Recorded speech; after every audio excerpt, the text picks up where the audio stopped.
അസ്സലാമു അലൈക്കും. അക്ഷരപ്പുലരിയുടെ മറ്റൊരു എപ്പിസോഡിലേക്ക് സ്വാഗതം. ഞാൻ റസീന.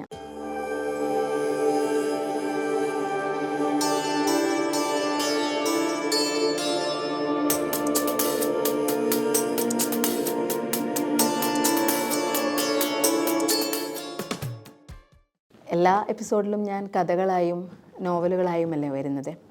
ഇന്ന് വന്നിട്ടുള്ളത് ഒരു പ്രത്യേകതര പുസ്തകവുമായിട്ടാണ്. നമ്മൾ കഥകളും നോവലുകളും മാത്രമല്ലാതെ ചില വാക്യങ്ങളുള്ള പുസ്തകങ്ങളും വായിക്കണമെന്ന് എനിക്ക് ഈ പുസ്തകം പഠിപ്പിച്ചു തന്നു. ആദ്യം എൻ്റെ കയ്യിൽ ഈ പുസ്തകം കിട്ടിയപ്പോൾ ഞാൻ ചിന്തിച്ചത് ഇതിലെന്താ ഇത്രമാത്രം ഉള്ളത് എന്നാണ്. പക്ഷേ 2 വരിയിലും ഒരാത്മാവിൻ്റെ സൗന്ദര്യത്തോടെ നമുക്ക് കാര്യങ്ങൾ മനസ്സിലാക്കി തരാൻ പറ്റുമെന്ന് ഈ പുസ്തകം എന്നെ പഠിപ്പിച്ചു. ഈ പുസ്തകം എനിക്ക് സമ്മാനിച്ചത് PMA ഗഫൂറാണ്. ഷാർജ അന്താരാഷ്ട്ര പുസ്തകമേളയിൽ ഒരിക്കൽ അദ്ദേഹത്തെ കണ്ടപ്പോൾ സംസാരിച്ചു കൊണ്ടിരിക്കെ അദ്ദേഹത്തിൻ്റെ കയ്യിലിരുന്ന പുസ്തകമാണിത്. അദ്ദേഹം വളരെ സ്നേഹത്തോടെയാണ് എനിക്ക് ഈ പുസ്തകം തന്നത്. ഈ പുസ്തകം എഴുതിയിരിക്കുന്നത് സാജിദ് പുതിയോട്ടിലാണ്. ബാഷോ ബുക്സ് പ്രസിദ്ധീകരിച്ച ഈ പുസ്തകം വളരെ ചെറിയ ഒരു കാവ്യ സൗന്ദര്യമുള്ള പുസ്തകമാണ്. പക്ഷേ പുസ്തകം ചെറുതാണെങ്കിലും ഇതിലെ വരികൾ വളരെ ചെറുതാണെങ്കിലും ഒത്തിരി കാര്യങ്ങൾ പറയാതെ പറയുന്നുണ്ട് ഈ പുസ്തകത്തിൽ. നമുക്ക് പുസ്തകത്തിലേക്ക് പോകാം. ലളിതവും കാവ്യ സൗന്ദര്യവും നിറഞ്ഞതാണ് ഈ പുസ്തകത്തിലെ മിക്ക കഥകളും. ഈ പുസ്തകം വായിക്കുമ്പോൾ നിങ്ങൾ വിചാരിക്കും ഇതിൽ കഥകൾ എവിടെയെന്ന്. പക്ഷേ പറയാതെ പറയുന്ന കഥകളുണ്ട് ഇതിൽ. ആദ്യത്തേത് വര. വെളിച്ചത്തിൽ മുങ്ങി അവനവൻ ഭൂമിയിൽ വരയ്ക്കുന്ന ചിത്രങ്ങളാണ് നിഴലുകൾ. ചിത്രങ്ങൾ അല്ലെങ്കിൽ നിഴലുകൾ നമുക്ക് ഏറ്റവും ഇഷ്ടമുള്ള, അല്ലെങ്കിൽ നമ്മൾ കവികളാണെങ്കിലും കഥാകാരികളാണെങ്കിലും വർണ്ണിക്കാൻ ഏറ്റവും ഇഷ്ടമുള്ള വാക്കുകളാണ് നിഴലുകൾ. നമ്മളായി കാട്ടിത്തരുന്നവയാണ് നിഴലുകൾ.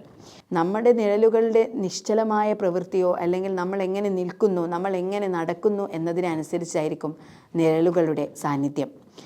കറുത്ത ഒരു രൂപമായി കാണാതെ ഒരാളുടെ ഭംഗിയായി കാണാൻ ശ്രമിക്കണമെന്ന് ഈ വരിയിലൂടെ അദ്ദേഹം പറഞ്ഞു നിർത്തുന്നു. ഞാൻ മനസ്സിലാക്കിയത് നമ്മുടെ പ്രവൃത്തികൾ നമ്മളെക്കാൾ വലിയ സ്വാധീനമുണ്ടാകും എന്ന് ചിന്തിപ്പിക്കുന്ന വരികൾ കൂടിയാണ് നിഴലുകൾ. അടുത്തത് എനിക്ക് വളരെ ഇഷ്ടപ്പെട്ട ഒരു വാക്യമാണ് പൂമ്പാറ്റ. പുഴുവിൻ്റെ ക്ഷമയാണ് പൂമ്പാറ്റ. ഒറ്റ വരിയിൽ അത് പറഞ്ഞു നിർത്തുമ്പോൾ പൂമ്പാറ്റയിൽ നിന്നുള്ള ദൂരം നമ്മൾ ചെറിയ ക്ലാസ്സിലൊക്കെ പഠിച്ചിട്ടുണ്ടാവും. കാറ്റർപില്ലറിൻ്റെ ലൈഫ് സൈക്കിൾ. അതിൽ നമ്മൾ കണ്ടിട്ടുണ്ട് എങ്ങനെയാണ് ഒരു പുഴു അത് മാറിഞ്ഞ ലൈഫ് സൈക്കിളിലൂടെ പൂമ്പാറ്റയായി മാറുന്നതെന്ന്. ക്ഷമയുടെ മറ്റൊരു പേരാണ് പൂമ്പാറ്റ. എത്രത്തോളം ഒരു പുഴു എത്രത്തോളം ഭംഗിയായാണ് പൂമ്പാറ്റയിലേക്ക് കാത്തിരിപ്പിൻ്റെ സൗന്ദര്യത്തിലൂടെ അല്ലെങ്കിൽ ക്ഷമയുടെ സൗന്ദര്യത്തിലൂടെ അത് മാറ്റിമറിയുന്നത്. വളരെ വിചിത്രമായ ഒരു പുഴു, അല്ലെങ്കിൽ കാണുമ്പോൾ തന്നെ അയ്യേ എന്ന് പറയുന്ന ഒരു പുഴു പിന്നീട് നമ്മൾ കാണുമ്പോൾ വർണ്ണശലഭമായ പൂമ്പാറ്റയായി മാറുന്നത് അതിൻ്റെ ക്ഷമയുടെ അല്ലെങ്കിൽ ആ കാലയളവാണ്. ഇതിൽ പല കഥകളും അല്ലെങ്കിൽ പല വരികളും കുഞ്ഞാണ്, 1-2 വരിയിൽ ഉൾപ്പെട്ടിട്ടുള്ളത്. പക്ഷേ അതിൻ്റെ അർത്ഥം എത്രത്തോളം വ്യാപ്തിയിലാണ് പോകുന്നതെന്ന് മനസ്സിലാകുന്നില്ല. അടുത്തത് ഒരു ചോദ്യചിഹ്നമാണ്. എന്താണ് ചോദ്യചിഹ്നത്തിൻ്റെ പ്രത്യേകത? എപ്പോഴും ചോദ്യം ചോദിക്കുന്നവൻ തല ഉയർത്തിയും ചോദ്യം ചോദിക്കപ്പെടുന്നവൻ തല താഴ്ത്തിയും നിൽക്കുന്ന ഒരു സാഹചര്യം. ചോദ്യചിഹ്നം തന്നെ അങ്ങനെയാണ് അല്ലേ? The question mark. അത് എപ്പോഴും നിസ്സഹായാവസ്ഥയുടെ ഒരു മുൾമുനയാണ്. ഒരു ചോദ്യചിഹ്നത്തിന് എപ്പോഴും തല താഴ്ത്തിയാണ് ഇരിക്കുന്നത്. അതുപോലെ ഉത്തരം കണ്ടെത്താൻ കഴിയാത്തവൻ ചോദ്യചിഹ്നമായി നിൽക്കപ്പെടുന്നു. ഇതിൽ കഥാകാരൻ പറയുന്നത് ഇങ്ങനെയാണ്: എല്ലാ കഥകൾക്കും ഉത്തരമില്ലെന്ന് അപമാനഭാരമാണോ പലപ്പോഴും തല താഴ്ത്തി നിൽക്കുന്നത്? സത്യസന്ധമാണെങ്കിലും അല്ലെങ്കിൽ അവിടെ നീതി ന്യായമുണ്ടെങ്കിലും ഒരു ചോദ്യം ചെയ്യപ്പെടുന്ന ആളുടെ മുന്നിൽ നിൽക്കപ്പെടുന്ന ആൾ എപ്പോഴും അപമാനഭാരം കൊണ്ട് തല താഴ്ത്തിയാണ് നിൽക്കപ്പെടുന്നതെന്ന്. ആ തല താഴ്ത്തലിൻ്റെ അപമാനഭാരം കൊണ്ടാണ് ചോദ്യചിഹ്നം എപ്പോഴും തലകുനിഞ്ഞു നിൽക്കുന്നതെന്ന് വളരെ അർത്ഥവത്തോടെ 2 വരിയിൽ പറഞ്ഞു നിർത്തുന്നു. അടുത്തത് മത്സരം. ജീവിത ഓട്ടത്തിൽ നിരന്തരം പരാജയപ്പെട്ട ഒരാളോട് പണ്ട് മത്സരത്തിൽ ലഭിച്ച സാക്ഷ്യപത്രങ്ങൾ ചോദിച്ചുവത്രേ. എന്തു പറ്റി എന്ന്. കൂടെ ഓടാൻ ആളില്ലാത്തതെന്ന് അയാൾ പ്രതിഫലിച്ചു. ഏതൊരു മത്സരവും വിജയിക്കുന്നത് നമ്മുടെ ശക്തിയിൽ നിന്നും കൂടെ ഓടാൻ ആളുള്ളപ്പോഴാണ്. നിങ്ങളെ ഒരാൾ ഒരു കാരണവുമില്ലാതെ ശത്രുവായി കാണുന്നുവെങ്കിൽ സന്തോഷിക്കുക. കാരണം നിങ്ങൾ അയാളിൽ നിന്നും എത്രയോ ഉയർന്നാണ് നിൽക്കുന്നത് എന്ന് പറയാതെ പറയുന്ന വരികളാണിത്. മത്സരിച്ച് ഓടണമെങ്കിൽ നമ്മുടെ എതിരായ ഒരു ശക്തി വേണമെന്ന് കാണിച്ചു തരുന്ന വരികളാണിത്. ഇതിലെ ഓരോ കുഞ്ഞു കുഞ്ഞു കഥകളും നിങ്ങൾക്ക് മറിച്ചിടുമ്പോൾ ഈ പുസ്തകത്തിൽ കാണാൻ പറ്റും. ഓരോ കുഞ്ഞു കുഞ്ഞു വരികളും വളരെ ഒരു പേജിൽ വളരെ കുഞ്ഞു കുഞ്ഞു വരികളാണ്. പക്ഷേ ഇത് വായിക്കുമ്പോൾ നമ്മുടെ മനസ്സിൽ വരുന്ന ആ ഒരു കാവ്യാത്മകമോ അല്ലെങ്കിൽ അതിൻ്റെ ഒരു വിസ്തീകരണമോ അല്ലെങ്കിൽ അതിൻ്റെ ഒരു എക്സ്പ്ലനേഷനോ എന്താണെങ്കിലും നമുക്ക് ചിന്തിച്ചെടുക്കാവുന്നതിലും അപ്പുറമാണെന്ന് കഥാകാരൻ പറഞ്ഞു നിർത്തുന്നു. പെരും നുണ എന്ന് പറഞ്ഞൊരു കഥയുണ്ട് ഇതിൽ. ജനങ്ങളോട് നിരന്തരം സത്യം മാത്രം പറഞ്ഞ ഭരണകൂടം നാളത്തെ പെരും നുണയാണ്. എപ്പോഴും സത്യം മാത്രം, അല്ലെങ്കിൽ ഒരു കുറ്റവാളി ശിക്ഷിച്ചാലും ഒരു നിരപരാധി പോലും ശിക്ഷിക്കപ്പെടരുതെന്ന് പറയപ്പെടുന്ന ഭരണകൂടത്തിൻ്റെ മുന്നിൽ വന്നുപെടുന്ന കേസുകൾ അത്രയും സത്യസന്ധമായതാണോ? അവിടെ വിജയിച്ചു വരുന്ന സത്യസന്ധതയുടെ മുഖമൂടിയാണോ? അല്ല എന്ന് കാട്ടിത്തരുന്ന 2 വരികൾ. മുഖമൂടി അണിഞ്ഞ വ്യവസ്ഥകളെ ഇത് സൂചിപ്പിക്കുന്നു എന്ന് നമ്മളോട് പറയാതെ പറയുന്നു. അടുത്തത് നാവ്. വളരെ രസകരമായിട്ടാണ് കഥാകാരൻ ഇതിൽ പറഞ്ഞിരിക്കുന്നത്.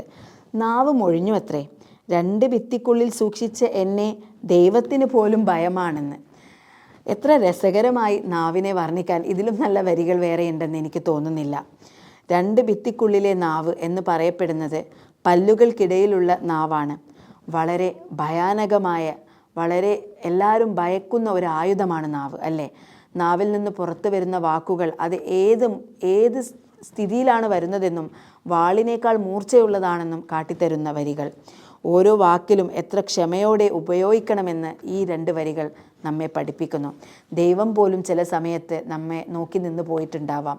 നമ്മൾ പറയുന്ന കള്ളങ്ങളും നമ്മൾ നാവിൽ നിന്ന് വരുന്ന ശാപവാക്കുകളും ഓർത്ത്. അടുത്തത് വെളിച്ചം. തുറന്നിരുന്ന കൺപോളകൾ സമ്മാനിച്ച വെളിച്ചമേ നമുക്കുള്ളൂ. ഈ വരി വായിക്കുമ്പോൾ നമുക്ക് എന്താണ് ചിന്തിക്കാൻ പറ്റുന്നത്?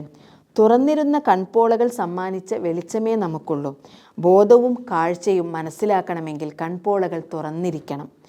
ഓർമ്മകളുടെ, അപമാനങ്ങളുടെ, അടയാളപ്പെടുത്തലുകളുടെ എല്ലാത്തിൻ്റെയും നേർക്കാഴ്ച കാണണമെങ്കിൽ നമ്മൾ അത് തുറന്നു തന്നെ കാണണം. അടഞ്ഞിരുന്ന കണ്ണുകളാൽ നമുക്കൊന്നും കാണാൻ കഴിയില്ല എന്ന് പറയുമ്പോൾ കണ്ണുകൾ അടക്കുക തുറക്കുക എന്നതല്ല കഥാകാരൻ ഉദ്ദേശിക്കുന്നത്. ഉൾക്കണ്ണുകൊണ്ട് നമ്മൾ പലതും കാണാൻ ശ്രമിക്കണം. മുൻവിധികൾ മാറ്റിവെച്ച് എന്താണ് കാര്യം എന്ന് നമ്മൾ അറിയാൻ ശ്രമിക്കണം. മുമ്പിൽ നിൽക്കുന്ന ഒരാൾ കുറ്റം ചെയ്തിട്ടുണ്ടോ ഇല്ലയോ എന്ന് അറിയുന്നതിന് മുമ്പ് ഒരു നിമിഷം, ഒരു വട്ടമെങ്കിലും അയാളെ കേൾക്കാൻ കൂട്ടാക്കിയിരുന്നെങ്കിൽ ഒരു പക്ഷേ എത്രയോ നിരപരാധികൾ രക്ഷപ്പെട്ടേക്കാം എന്ന് പറയാതെ പറയുന്ന വരികൾ. അടുത്തത് വഴി. ഈ ഒരു കഥയിൽ ഒരു കാൽപ്പാടിൻ്റെ ചിത്രവും ഒരു വരിയും മാത്രമാണുള്ളത്, കാൽപ്പാടുകൾ ശേഖരിച്ചു വെച്ചത്. പക്ഷേ ഇതിൻ്റെ അർത്ഥം എത്ര അഗാധമാണ്. ഓർമ്മകളുടെ, അപമാനപ്പെടുത്തലുകളുടെ, അടയാളപ്പെടുത്തലുകളുടെ, പഴിചാരലുകളുടെ, വിജയത്തിൻ്റെ എല്ലാത്തിൻ്റെയും ശേഖരിച്ചു വെച്ച മണൽ തരികളുണ്ടല്ലോ, അത് നമ്മുടെ കാൽപ്പാടുകൾക്കറിയാം. നമ്മൾ ചവിട്ടി നടന്ന വേദനയുടെ അല്ലെങ്കിൽ നമ്മൾ ചവിട്ടി നടന്ന വേദനയുടെ വിജയം എത്രത്തോളം ഉണ്ടെന്നുള്ളതിന് ഏറ്റവും വലിയ സാക്ഷിയാണ് കാൽപ്പാടുകൾ. ഇതിലെനിക്ക് ഏറ്റവും ഇഷ്ടപ്പെട്ടത് ആയസ് എന്നൊരു കഥയാണ്. അവൻ ഒരു ചിത്രമായി ചുവരിൽ തൂങ്ങി. അയാൾ തന്നെ ചുവരിൽ തൂങ്ങിയ കലണ്ടറിൽ നിന്നും ദിവസങ്ങൾ ഇറങ്ങി വന്ന് അയാൾക്ക് വേണ്ടി അടിയന്തരം നടത്തിയത്രേ. പിന്നെ അവർ ജീവിച്ചു, അവനില്ലാതെ. മരണത്തെക്കുറിച്ചും അതിനുശേഷമുള്ള ലോകം എങ്ങനെ മുന്നോട്ട് പോകുന്നു, ചുറ്റുമുള്ളവർ എങ്ങനെ മുന്നോട്ട് പോകുന്നു എന്നതിനെക്കുറിച്ചും 4 വരിയിൽ വളരെ ചുരുക്കത്തിൽ പറഞ്ഞു നിർത്തുന്നു. ആദ്യത്തെ വരിയിൽ അവൻ ചിത്രമായി ചുവരിൽ തൂങ്ങി. മരിച്ച ഒരാളുടെ ചിത്രം അല്ലെങ്കിൽ മരിച്ച ഒരു വ്യക്തി അടുത്ത നിമിഷം മുതൽ ചിത്രമായി ചുമരിൽ തൂങ്ങപ്പെടുന്നു. എന്നാൽ അടുത്ത വരിയിൽ പറയുന്നത് ചുവരിൽ തൂങ്ങിയ കലണ്ടറിൽ നിന്ന് ദിവസങ്ങൾ ഇറങ്ങി വന്ന് അയാൾക്ക് വേണ്ടി അടിയന്തരം നടത്തിയത്രേ. അയാൾ തന്നെ മാർക്ക് ചെയ്തു വെച്ച കലണ്ടറിൽ നാളെ അയാളുടെ തന്നെ അടിയന്തരത്തിനായി മറ്റുള്ളവർ തീയതി മാർക്ക് ചെയ്യപ്പെടുന്നൊരവസ്ഥ. പിന്നീട് അവർ ജീവിച്ചത്രേ, അവനില്ലാതെ. നമുക്ക് ചുറ്റുമുള്ളവർ, നമ്മുടെ പ്രിയപ്പെട്ടവർ മരിച്ചു പോകുമ്പോൾ നമ്മൾ ചിന്തിക്കുന്നുണ്ടോ നമ്മളിനി എങ്ങനെ ജീവിക്കുമെന്ന്? പക്ഷേ കാലം മുന്നോട്ട് പോകുമ്പോൾ the show must go on എന്ന് പറയുന്നത് പോലെ കാലം മുന്നോട്ട് പോകുമ്പോൾ കൂടെയുള്ളവർ പിരിഞ്ഞു പോയാലും നമ്മൾ ജീവിക്കണ്ടേ? നമ്മൾ ആ ഒരു സാഹചര്യത്തെ മറികടക്കണ്ടേ? അത് എത്ര അർത്ഥവത്തോടെയാണ് ഈ 4 വരിയിൽ അദ്ദേഹം പറഞ്ഞിരിക്കുന്നത്. അടുത്തത് എന്നെ ഏറെ ചിന്തിപ്പിച്ച ഒരു കഥയാണ് ദാരിദ്ര്യം.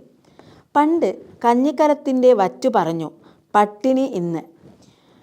പണ്ട് കഞ്ഞിക്കലത്തിലെ വറ്റ് പറഞ്ഞ പട്ടിണി ഇന്ന് ഫോൺ ഡാറ്റയിലെ വിശപ്പ് മെസ്സേജായും ഇൻബോക്സായും നിറയുന്നു. ദാരിദ്ര്യത്തിൻ്റെ കാഴ്ചപ്പാട് തന്നെ മാറ്റിയ വരികളാണിത്. കാലം മാറിയപ്പോൾ ദാരിദ്ര്യത്തിൻ്റെ ഭാവം മാറി. ദാരിദ്ര്യം ഇന്ന് വെറും വയറിൻ്റെ മാത്രം ഒരു സങ്കടമല്ല. ഡിജിറ്റൽ കാലഘട്ടത്തിൽ മൊബൈൽ ഡാറ്റയുടെയും അതേപോലെ തന്നെ ഇൻ്റർനെറ്റിൻ്റെയും ദാരിദ്ര്യത്തെ കൂടെ ഇവിടെ മനസ്സിലാക്കുന്നു. ഡിജിറ്റൽ ലോകത്ത് മുഖത്തോട് മുഖം നോക്കി നിൽക്കാൻ സമയമില്ല, അല്ലെങ്കിൽ സംസാരിക്കാൻ സമയമില്ല. ഇന്ന് മെസ്സേജുകളുടെ നമുക്ക് ഇഷ്ടപ്പെട്ടവരുടെ മെസ്സേജുകൾ കാണുമ്പോൾ അത് 1 ടിക്കിൽ നിന്ന് ഡബിൾ ടിക്കായും ആ ഡബിൾ ടിക്കിൽ നിന്ന് ബ്ലൂ ടിക്കാകുമ്പോൾ നമ്മുടെ മനസ്സിലുണ്ടാകുന്ന സന്തോഷം, ആ ഇഷ്ടത്തിൻ്റെ കുറവ് സഞ്ചരിക്കുമ്പോൾ ആ ടിക്കിൻ്റെ അളവും ആ മെസ്സേജിൻ്റെ അളവും കുറയുന്നതിൻ്റെ ദാരിദ്ര്യം വളരെ മനോഹരമായി ഈ കഥയിൽ പറയുന്നുണ്ട്. കൊന്നവൻ്റെ ജന്മദിനത്തിന് മുഷ്ടി ചുരിച്ച മുദ്രാവാക്യം.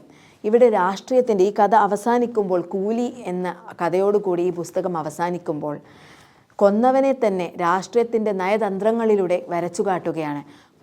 കൊന്ന കൈകൾ തന്നെ അവന് വേണ്ടി റീത്ത് സമർപ്പിക്കുന്ന ഒരു അജണ്ടയുണ്ടല്ലോ രാഷ്ട്രീയത്തിൽ. അത് എത്ര മനോഹരമായും അർത്ഥമായാണ് സബർമതി തെരുവ് ശാന്തമായി. സബർമതി തെരുവിൽ അശാന്തമായ കാര്യങ്ങൾ നടന്നിരുന്ന ആ ഒരു തെരുവ് ശാന്തമായി ഉറങ്ങപ്പെടുന്നു എന്ന് പറയുന്നത് രാഷ്ട്രത്തിൻ്റെ രാഷ്ട്രീയതയുടെ എല്ലാ നയതന്ത്രങ്ങളും മടക്കി വെച്ചുകൊണ്ടാണ്. ചെറുതായ കഥകൾ അല്ലെങ്കിൽ ചെറിയ കഥകൾ വളരെ ലളിതമായ ഭാഷയിൽ സാജിദ് പറഞ്ഞു നിർത്തുമ്പോൾ എന്നെ അതിശയിപ്പിച്ചത് അദ്ദേഹത്തിൻ്റെ ആദ്യ പുസ്തകമാണിതെന്നും ഈ ഒരു പുസ്തകം മറ്റുള്ളവരിലേക്ക് എങ്ങനെ, അല്ലെങ്കിൽ വളരെ ദൈർഘ്യമുള്ള പുസ്തകങ്ങൾ വായിക്കാൻ മടി കാണിക്കുന്നവർക്ക് തൻ്റെ ഈ പുസ്തകം കുഞ്ഞു വരികളിലൂടെ വളരെ അർത്ഥവത്തായ ഒരുപാട് മീനിങ്സ് കാട്ടിത്തരുന്നതാവണമെന്ന് അദ്ദേഹം ചിന്തിച്ചത് കൊണ്ടാവാം ആകാശനൂലുകൾ എന്ന ഈ ബാഷോ ബുക്ക് പ്രസിദ്ധീകരിച്ച ഈ പുസ്തകം എൻ്റെ ഹൃദയത്തിൽ അത്രമേൽ ഇടം പിടിച്ചത്. നിങ്ങളുടെ അഭിപ്രായത്തിൽ ഈ പുസ്തകം നിങ്ങളുടെ കയ്യിൽ കിട്ടുകയാണെങ്കിൽ വായിച്ച് സ്വയം അർത്ഥം കണ്ടെത്താൻ ശ്രമിക്കുക. പല കവിതകളും കുഞ്ഞു കുഞ്ഞു കവിതകളാണ്. കവിതയാണോ കഥയാണോ എന്ന് പേരിട്ട് പറയാൻ പറ്റാത്തത്. ദൈവം എല്ലാ ഉത്തരങ്ങളുടെയും ഉടയോൻ. ഏറ്റവും എൻ്റെ മനസ്സിനെ ആകർഷിച്ചത്, നമുക്ക് എന്ത് സങ്കടം വന്നാലും അതേത് മതത്തിലായാലും നമ്മൾ ആദ്യം കയറി ചെല്ലുന്നത് ദൈവത്തിൻ്റെ അടുത്ത് തന്നെയല്ലേ. എല്ലാ ചോദ്യങ്ങൾക്കുള്ള ഉത്തരവും അവിടെ കിട്ടും. നമുക്ക് തീർക്കാൻ പറ്റാത്ത ഒരു സന്ദേശം, അല്ലെങ്കിൽ നമുക്ക് സോൾവ് ചെയ്യാൻ പറ്റാത്ത ഒരു പ്രോബ്ലംസും ദൈവം നമ്മുടെ ഇടയിലേക്ക് ഇറക്കിത്തരില്ല. നമ്മൾക്ക് ഇറക്കിത്തരുന്ന എല്ലാ പ്രോബ്ലത്തിനുള്ള സൊല്യൂഷൻ നമ്മുടെ ഇടയിൽ തന്നെ ഉണ്ട്. പക്ഷേ അത് കണ്ടെത്തണമെന്ന് മാത്രം. അപ്പം എല്ലാവരും അപ്പോൾ വായനയിൽ ഈ പുസ്തകം ഉൾപ്പെടുത്തുമെന്നും ആകാശനൂലുകൾ നിങ്ങളുടെ ഈ വർഷത്തെ വായനയിൽ ഉൾപ്പെടുത്തുമെന്നും ഞാൻ ആഗ്രഹിക്കുന്നു. So signing off, Razeena.